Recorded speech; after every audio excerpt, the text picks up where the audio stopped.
पुणे अपघात प्रकरणात अल्पवयीन मुलावर दारू पिऊन कार चालवल्या प्रकरणात गुन्हा दाखल, मुलांना ज्युएनाइल कोर्टासमोर हजर करणार। रक्त नमुन्याचा अहवालही आज येणार।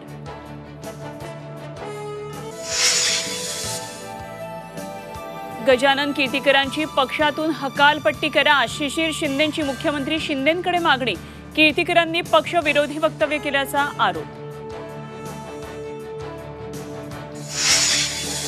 दक्षिण नगरमध्ये ईव्हीएम ठेवलेल्या स्ट्रॉंग रूम पर्यंत अनोळखी व्यक्ती गेल्याचा व्हिडिओ लंकेनकडून ट्विट।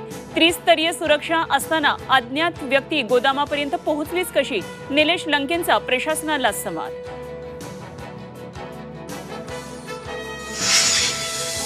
आणि इंदापूरमध्ये वादळामुळे भीमा नदीत बोट बुडाली, 6 प्रवासी बेपत्ता। एनडीआरएफची टीम घटनास्थळी दाखल। सुप्रिया सुळेंकडून दुर्घटनेच्या चौकशीची मागणी।